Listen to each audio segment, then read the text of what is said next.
Saudara, Minggu siang Kepala SMAN 72 Jakarta melakukan rapat koordinasi bersama dengan pemerintah dan lembaga terkait untuk membahas pola belajar mengajar bagi siswa pasca ledakan pada Jumat lalu. Dalam rapat ini, saudara, diputuskan siswa akan belajar secara daring selama beberapa hari ke depan. Lebih lengkap, ini dia laporan dari jurnalis Kompas TV Cindy Permadi dan juru kamera Arif Rahman yang sudah kami rekam sebelumnya. Saudara, gerbang di belakang saya adalah akses utama untuk masuk ke dalam SMAN 72 Jakarta yang Jumat lalu terjadi insiden ledakan. Suasana terkini berbeda dengan tadi pagi. Kalau pagi tadi pengamanan tampaknya lebih ketat, ada anggota TNI AL yang berjaga di luar, kemudian di dalam ada lagi anggota TNI dan juga polisi. Tapi tampaknya kalau siang ini pengamanan terfokus di area dalam, tepat di balik pagar ini. Meskipun tidak dikunci pagarnya, tapi akses masuk betul-betul dibatasi.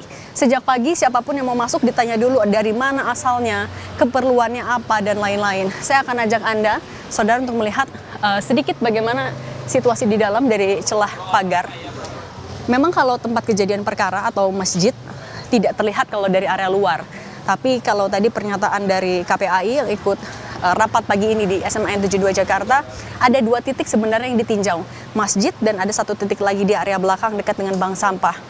Untuk area masjid, garis polisi sudah dicabut dan KPAI, Kementerian PPPA mengapresiasi polisi yang memperbaiki beberapa bagian dari masjid secara cepat. Karena ini hubungannya adalah agar ketika nanti siswa melihat ataupun guru melihat tempat kejadian perkara tidak menimbulkan trauma lagi. Nah, kemudian tadi pagi ada rapat yang dilakukan oleh kepala sekolah, pemerintah pusat diwakili oleh Kementerian PPPA, Kemendikdasman, ada KPAI, kemudian dari Pemprov DKI Jakarta juga diwakili oleh beberapa dinas untuk membahas seperti apa pola belajar mengajar bagi siswa.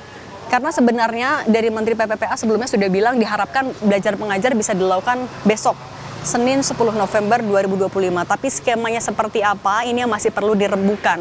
Bagaimana belajar mengajar itu bisa dilangsungkan dengan nyaman, aman, dan lancar, menyesuaikan dengan kondisi psikologis siswa, guru, dan juga orang tua siswa. Tadi kalau disampaikan juga oleh KPAI sudah melakukan pemetaan. Mana siswa yang sedang dirawat, mana siswa yang sudah boleh rawat jalan, dan siswa lainnya. Pendampingan psikologis akan dilakukan untuk seluruhnya lebih dari 700 siswa. Dan juga untuk puluhan guru sudah berlangsung sebagian yang lagi akan seiring berjalannya waktu itu akan dilakukan semua. Dan dalam rapat tadi pagi diputuskan kalau pelajaran atau proses belajar mengajar per besok akan dilakukan secara daring. Itu pun akan difokuskan dulu untuk pendampingan psikologis. Nanti akan ada pendampingan dari psikolog. Dan akan berapa hari, bisa 3 hari, bisa 4 hari, akan tergantung dari asesmen yang dilakukan. Menyesuaikan seperti apa kondisi dari murid, guru, dan juga orang tua siswa.